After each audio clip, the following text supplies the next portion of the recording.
Masjid megah yang terkesan angker dan terbengkalai. Sesuai dengan kisah masjid kutukan di balik kemegahan, suasana malam yang suram dan bayangan kelam menambah kesan misterius serta ketakutan di balik kemewahan. Di sebuah desa kecil bernama Mekarsari, berdiri megah sebuah masjid baru. Masjid ini begitu indah, dengan kubah emas yang Sebelum kita melanjutkan ceritanya, kami di sini mau tahu kalian dari mana saja dan kisah mistis apa saja yang kalian alami. Dan selamat menikmati cerita dan ilusi yang kami sajikan. Jangan lupa like, komen, dan subscribe. Kisah ini dimulai ketika Pak Joko, seorang petani tua yang dikenal jujur, tiba-tiba berubah drastis. Tak ada yang tahu bahwa di tengah malam yang sunyi, Pak Joko diam-diam mendatangi seorang dukun terkenal di desa seberang. Dia mengambil untuk melakukan pesugihan agar bisa kaya raya dan membangun masjid yang diimpikannya. Dukun itu memberikan syarat, kekayaan akan datang dengan cepat, tapi setiap batu yang dipasang untuk masjid harus dibayar dengan nyawa orang. Malam demi malam berlalu, masjid itu tetap berdiri dalam kesunyian, hanya angin yang terdengar berbisik di antara celah-celah dinding yang mulai retak. Penduduk desa yang sebelumnya bersemangat dengan pembangunan masjid, kini memilih untuk pindah. Mereka takut dengan cerita-cerita yang tersebar tentang seringnya terdengar dari dalam masjid pada malam hari. Pak Joko yang hilang tanpa jejak menjadi misteri besar. Kebanyakan orang percaya bahwa dia telah mati di tengah kutukan yang dia ciptakan sendiri. Yang lain mengatakan bahwa arwahnya masih berkeliaran di sekitar masjid, terperangkap dalam kutukan pesugihan yang dia ambil. Tidak ada yang berani memastikannya, karena setiap orang yang mencoba mendekati masjid itu pada malam hari selalu mengalami kejadian. Dani, suara itu kembali terdengar, kali ini lebih keras dan jelas. Dani merasa napasnya terhenti. Dengan tangan gemetar, ia mengarahkan senternya ke arah suara tersebut. Di ujung ruangan, samar-samar, terlihat bayangan seseorang berdiri. "Siapa di sana?" teriak Dani. Suaranya bergetar, tapi tidak ada jawaban. Bayangan itu perlahan mendekat. Wajah Dani memucat saat ia menyadari bahwa bayangan itu mirip sekali dengan sosok Pak Joko yang hilang bertahun-tahun yang lalu. Tiba-tiba, suara pintu masjid tertutup keras di belakangnya. Dani tersentak, berbalik, dan berusaha membuka pintu, tapi menutup rapat. Keringat dingin membasahi seluruh tubuh. Dengan panik, Dani mencoba mencari jalan keluar lain, tapi setiap kali ia berlari, bayangan Pak Joko semakin dekat. Jeritan Dani menggema di dalam masjid yang kosong. Penduduk desa yang mendengar suara itu dari keheningan hanya bisa berdiam diri. Mereka tahu apa yang telah terjadi. Tidak ada yang akan kembali jika sudah masuk ke dalam masjid itu di malam hari. Pagi harinya, beberapa penduduk desa menemukan senter Dani di depan gerbang masjid.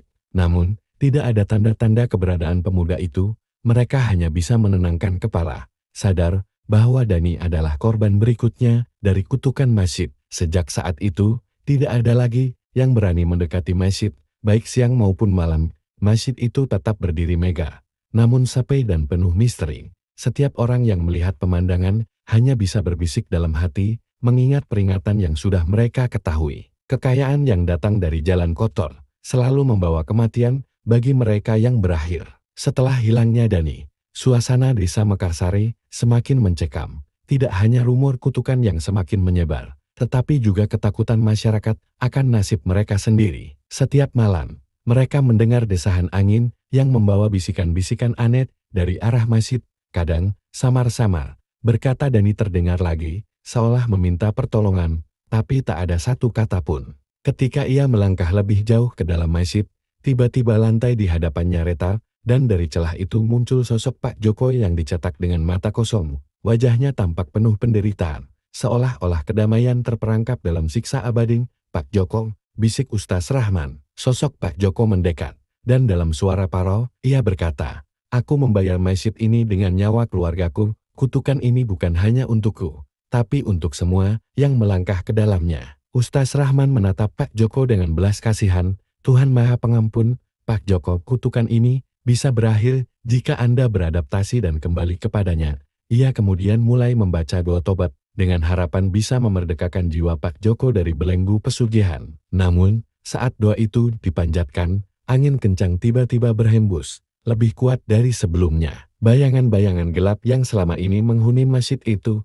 mulai berputar-putar di sekeliling Ustaz Rahman, berusaha menggagalkan usahanya. Sosok Daniel dan anggota keluarga Pak Joko yang lain tampak muncul dari bayangan tersebut. Tapi Ustaz Rahman tidak goyah, dengan penuh keyakinan, ia terus membaca ayat-ayat suci, membiarkan cahaya iman menembus kegelapan yang menyelamatkan masjid. Suara-suara yang diluncurkan dan bisikan semakin nyaring, tapi lambat laun, kekuatan doa itu mulai mengikis keberadaan mereka, bayangan-bayangan mulai memudar, termasuk sosok Pak Joko. Aku menyesal, kata Pak Joko dengan suara lirih, sebelum akhirnya menghilang sepenuhnya, bersama dengan bayangan-bayangan gelap lainnya. Masjid yang tadinya dipenuhi hawa mencekam, kini terasa lebih tenang, angin berhenti berhembus, dan suasana di dalam masjid menjadi hening.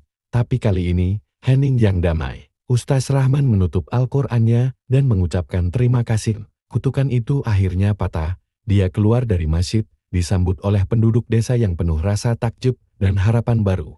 Mereka menyaksikan dengan mata kepala sendiri, bagaimana masjid yang tadinya dianggap terk. Masjid ini telah disucikan kembali, kata Ustaz Rahman kepada mereka, gunakanlah untuk beribadah, dan jangan pernah lagi bermimpi di jalan yang salah. Kekayaan sejati adalah ketenangan hati dan iman. Sejak malam itu, masjid yang dulu menjadi simbol kegelapan dan kematian, kini kembali menjadi tempat ibadah yang penuh kedamaian. Penduduk Mekarsari kembali berdoa di sana, namun mereka tidak pernah melupakan pelajaran yang mereka dapat, bahwa segala sesuatu yang diperoleh dengan cara yang salah akan selalu membawa bencana. Dan mereka mengingat pesan Ustaz Rahman, bahwa iman dan keteguhan hati adalah benteng terkuat dari godaan dunia. Namun, meskipun kutukan telah dipatahkan, cerita tentang Pak Joko dan kutukan pesugihan itu terus diceritakan dari generasi ke generasi sebagai peringatan. Setahun setelah peristiwa pengusiran kutukan, Desa Mekarsari kembali hidup seperti sedia kala. Namun, di balik keseharian yang tampak normal, beberapa orang mulai merasakan keanehan.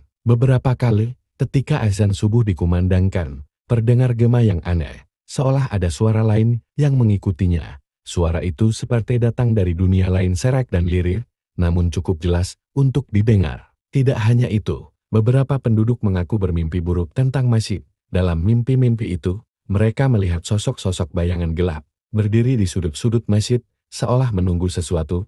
Para tetua desa mulai cemas. Ilham merasakan ada sesuatu yang tidak beres, dan setelah berkonsultasi dengan Ustaz Rahman, mereka berdua sepakat untuk menyelidiki lebih lanjut. Ustaz Rahman, yang percaya bahwa mimpi-mimpi Ilham mungkin merupakan peringatan, mengajak pemuda itu untuk salat malam bersama di masjid.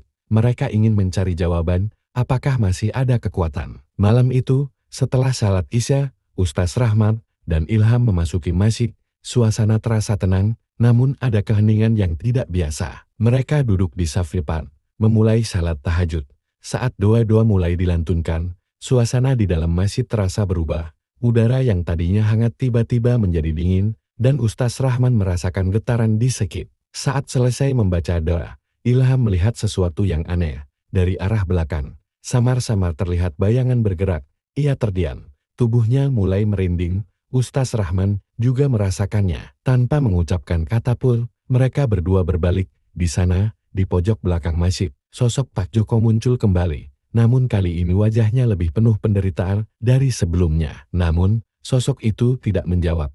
Dia hanya menatap mereka dengan mata yang penuh rasa bersalah dan ketakutan. Di belakangnya, bayangan-bayangan lain mulai muncul. Satu demi satu, Ilham mengenali beberapa di antaranya. Mereka adalah para korban yang terlibat dalam pembangunan masjid. Pak Joko menunduk dengan suara yang terdengar putus asa. Ada yang aku sembunyikan. Pesugihan yang aku lakukan bukan hanya soal nyawa keluargaku, ada perjanjian yang lebih dalam perjanjian yang aku buat dengan sesuatu yang lebih gelap. Selama itu tidak putus, aku dan semua yang terlibat akan tetap. Mendengar hal itu, Ilham terkejut. Perjanjian. Pak Joko menghela napas berat. Aku bukan hanya menyerahkan nyawa keluargaku, aku juga menyerahkan tanah tempat masjid ini berdiri kepada kekuatan gelap itu. Selama tanah ini milik mereka, masjid ini. Ustaz Rahman menjawab, dia tahu ini bukan perkara yang mudah. Tanah tempat masjid dibangun kini menjadi bagian dari kekuatan gelap, dan selama perjanjian itu tidak dipatahkan, tidak apa dan satu-satunya cara adalah dengan memutus perjanjian itu, jawab Ustaz Rahman. Namun, ini bukan hal yang biasa, kita harus menyampaikan tanah ini dengan cara yang lebih dalam. Kita perlu mengadakan doa bersama, melibatkan seluruh penduduk desa kekuatan yang kita hadapi terlalu besar. Pak Joko menunduk, dan bayangannya perlahan mulai memudar. Aku harap kalian bisa menyelamatkan kami sebelum terlambat, katanya sebelum. Malam itu, Ustaz Rahmat dan Ilham kembali ke desa dan menceritakan hal yang alami kepada para penduduk. Meski ketakutan, penduduk desa sepakat untuk berkumpul dan mengadakan doa bersama di masjid, berharap bahwa dengan kekuatan iman mereka, tanah yang telah tercemar oleh perjanjian gelap itu, pagi berikutnya, seluruh desa berkumpul di masjid. Mereka menggelar doa bersama yang dipimpin oleh Ustaz Rahman. Selama berjam-jam, mereka melantunkan ayat-ayat suci dan memohon kepada Tuhan untuk memutuskan perjanjian gelap yang telah mengikat tanah tersebut. Suasana terasa tegang, namun saat doa-doa mencapai puncaknya, langit yang tadinya cerah perlahan-lahan tertutup awan gelap, angin kencang berhembus, dan untuk sesaat, semua orang merasakan getaran di tanah di bawah kaki mereka. Tapi seiring dengan doa-doa yang terus dipanjatkan, angin reda dan cahayanya. Ketika semuanya selesai, suasana masjid terasa berbeda. Tidak ada lagi hawa berat yang mengintai di sudut-sudut ruangan.